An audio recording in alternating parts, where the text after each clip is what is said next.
Hi, this is Richard Sortomme, and this is my composing studio. I'd like to give you a brief tour, beginning with these 3 bookcases containing lots of CDs, DVDs, pocket scores, hundreds of orchestral scores, operatic scores, all of which I use on a daily basis for study and reference. These 2 photos are from my Juilliard student days as a concert violinist. They're at parties after chamber music performances in Alice Tully Hall and Lincoln Center. These next bookcases contain a lot of my scores, many books, some hardware and hard drives, and some personal items, like these wonderful ceramics, which our daughters made for us during their elementary school days. Over here is something really cool. This is a photograph at the early 20th century of 4 great violinists, Jacques Thibaud, Carl Flesch, Georges Enescu, and Eugenie Zay. And of course, Einstein, with his famous statement, "Imagination is more important than knowledge."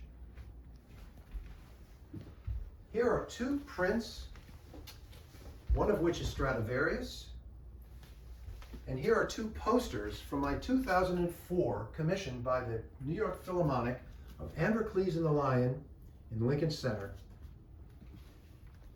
Here's the 2007 commissioning agreement with the Cleveland Orchestra. This was the first of 2 commissions I received from Cleveland.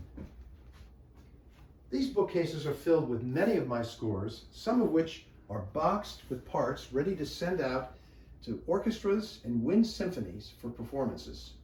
And of course, a lot of paper of varying sizes and weights, including sketching and orchestration paper. Right now, let's turn to the space where I spend the majority of my time writing, this desk. It's a real beauty, dating from the 1940s, and it's large enough to hold 3 computer monitors, a couple of keyboards, some digital hardware, and of course, 2 large sheets of orchestration paper. I write in the old school style with pencil to paper. I always start by sketching, but I don't necessarily sketch in order, and by that I mean if an idea pops into my mind that I want to use later in the composition, I'll go with it, open a new sketch, write 20, 50, 100 bars, close it out, and move on. When all of my sketches are complete, I put them in a linear fashion, and that's my composition. When that's done, I turn to orchestration. Orchestration is an incredibly personal process for every composer. We are all looking for emotions, textures, and colors, and the choices of instrumentation that we use to realize those goals are indeed super important. When this process is over, I input each part line by line into Sibelius, and I know a lot of you use Sibelius on a daily basis. When that's complete, I export each line and import each into Logic Pro to create a synthetic realization of this piece.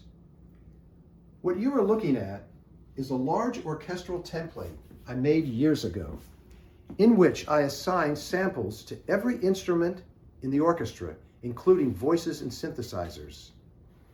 When that inputting is complete, I listen to the realization and evaluate it, and if I have to make some changes, so be it. Over here is my 88 weighted key keyboard with sustain pedal. As I mentioned earlier, I graduated Juilliard as a concert violinist, so I had no chops on the piano at all. However, very early on, I decided to write at the piano to allow me to experiment with harmony, harmonic progressions, melodies, even rhythmic concepts.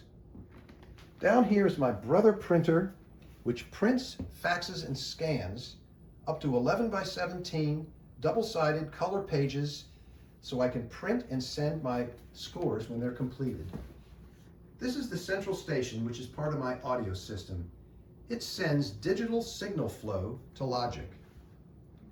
Down here is the central station remote, which simply put allows me to control speaker volume in a comfortable fashion from my desk.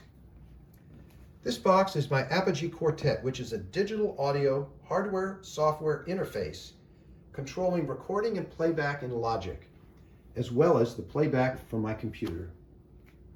Behind the desk are the jewels of my audio system, a pair of Genelec monitor and speakers.